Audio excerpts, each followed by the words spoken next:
নমস্কার বন্ধুরা, Sunanda village cooking চ্যানেলে আবারও তোমাদের স্বাগত জানাই। আজকে বানাবো আমি কই মাছের দুর্দান্ত একটা রেসিপি। তো এই সময় তো কই মাছ খুবই বাজারে সবসময় পাওয়া যায়। তো কই মাছ দিয়ে টক দই দিয়ে দারুণ একটা রেসিপি বানাবো। তো তোমরা কিন্তু অবশ্যই দেখবে, তাতে আলু দেবো।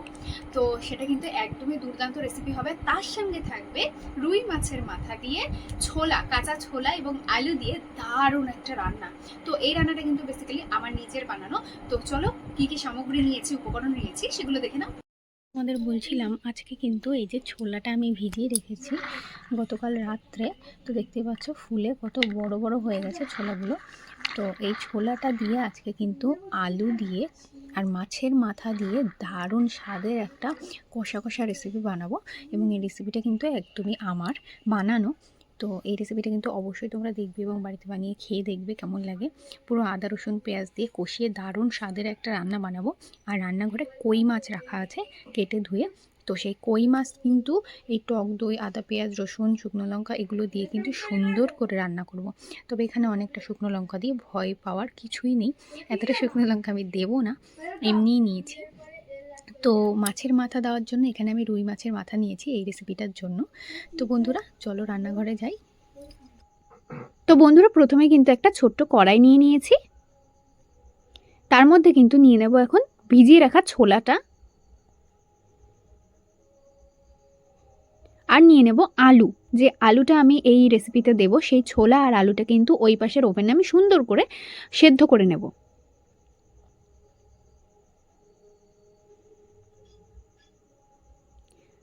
তো এটা আমি ওপাশে বসিয়ে দেব, আর এপাশে কড়াই বসিয়ে নিয়েছি। তো প্রথমে আমি মাছের ম্যারিনেশনটা তোমাদের দেখিয়ে দিই। কই মাছগুলো ভালো করে কেটে ধুয়ে রেখে দিয়েছি, আর এখানে দিয়ে দেব পরিমাণ মতো লবণ,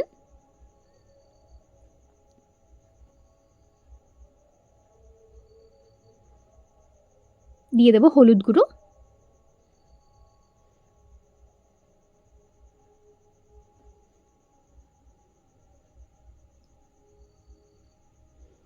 দিয়ে দিচ্ছি ফেটিয়ে রাখা টক দই। দেখতে পাচ্ছ কতটা স্মুথ, একদম সুন্দর করে ফেটিয়ে রেখেছি।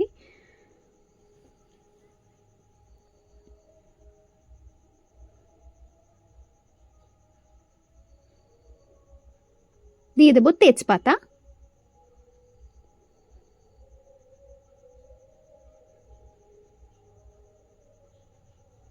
এখানে আছে আদা রসুন আর জিরে বাটা পরিমাণ মতো দিয়ে দেব।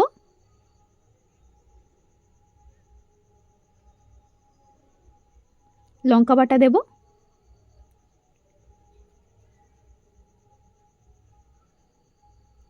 খুব ভালো করে ম্যারিনেট করে এটা কিন্তু কমপক্ষে 30 মিনিট রাখতেই হবে। তাই জন্য আগে আমি অন্য রান্নাটা করে নেব, তারপরে এই রান্নাটা কিন্তু সবার শেষে করব। তো এটা এখন 30 মিনিটের জন্য রেখে দেব। আর কড়াই বসিয়ে নিয়েছি, কড়াইতে তেল দিয়ে তেল গরম করে নিয়েছি। মাছের মাথাটায় লবণ হলুদ মাখিয়ে রেখে দিয়েছি। তো মাছের মাথাটা কিন্তু আগেই ভেজে নেব।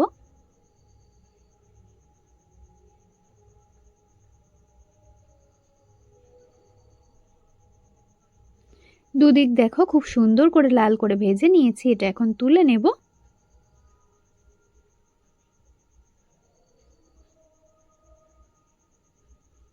দিয়ে দিলাম তেজপাতা, দিয়ে দিচ্ছি গোটা গরম মশলা,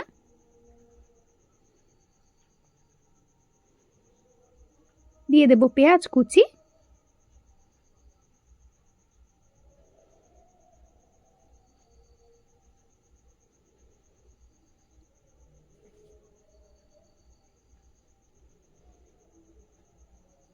পেঁয়াজটা হালকা করে একটু ভাজা করে নিয়েছি। দিয়ে দেব আদা রসুন আর জিরে বাটা,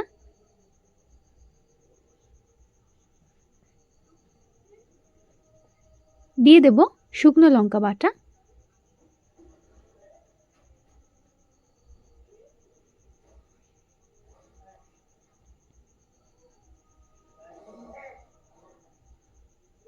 দিয়ে দেব ধনে গুঁড়ো,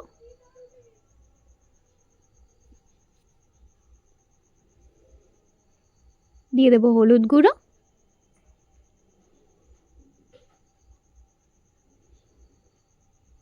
আর দেব লবণ।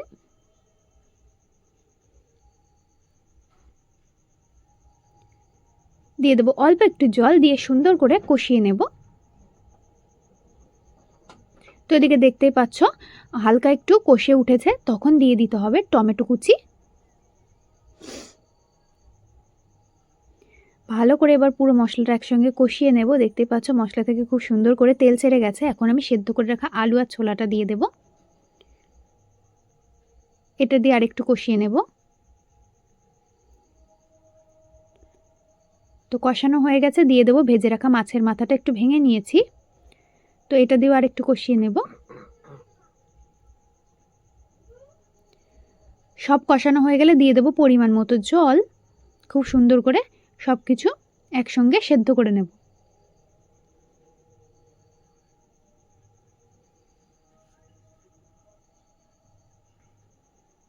তো এদিকে সব সেদ্ধ করা হয়ে গেছে। এখানে কিন্তু গোটা গরম মশলা বেটে রেখেছি, জল দিয়ে গুলে রেখেছি সামান্য পরিমাণ জল দিয়ে। তো এটা এখন 4 চামচ মতো দিয়ে দিচ্ছি।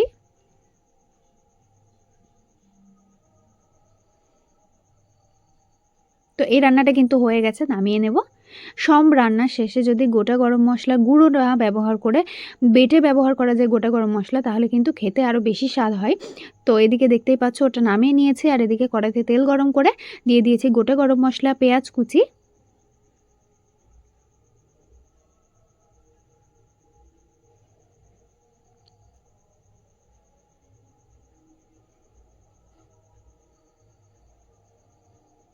দিয়ে দেব আলু। পেঁয়াজ আর আলু একসঙ্গে কিন্তু ভাজা ভাজা করে নেব। তার জন্য দিয়ে দেব লবণ।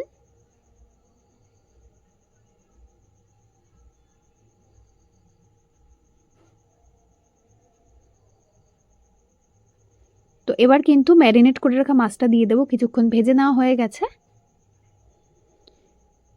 এবার মাছটা দিয়ে কিছুক্ষণ একটু কষিয়ে নেব, এপিট ওপিট উল্টে।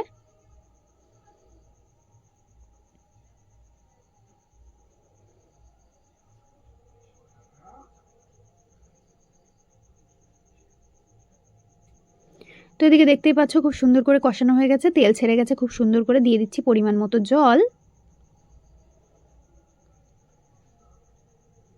খুব ভালো করে আলু আর মাছ সেদ্ধ করে নেব।